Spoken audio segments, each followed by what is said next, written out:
atin naman silang bigyan guys ng matutuka ang ating mga alaga nating mga makulit. Ito sila guys, oh, bumabatog sila sa atin kapag matagal tayong magbigay sa kanila ng kanilang makakain. At kailangan naman guys na mag-boots tayo kapag magpapakain tayo sa kanila, kasi nga tutukain nila ang ating mga paa, kaya kailangan na mag-boots.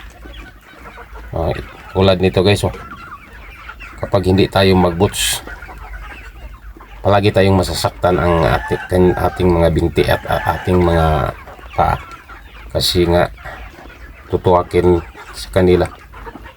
Ito ang ating mga alaga, atin ang binigyan sila kasi nga nag-aabang na sila sa atin sa pagbigay natin sa kanilang makakain. Ito, atrasado ka ng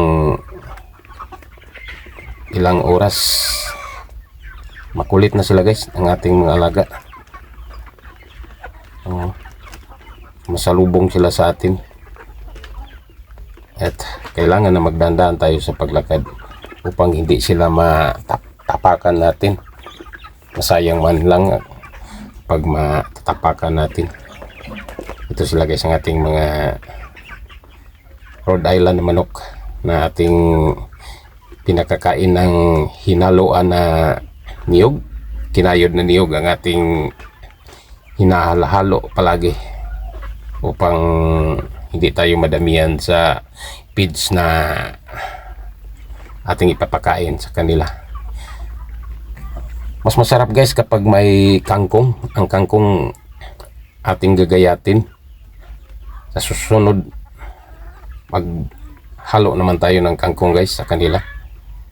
Mas mabuti naman ang kangkong, masustansyado naman ito. Gayatin lang natin ang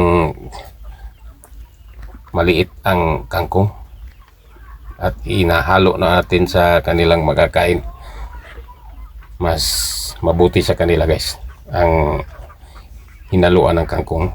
Pero may mga niyog pa man tayo ngayon guys, madami pa man tayong niyog, kaya ang niyog muna natin ang ating ihalo sa ating mga manok. At ang kanilang mga palatubigan kailangan na palaging malinis at hinugasan na natin ang kanilang palainuman.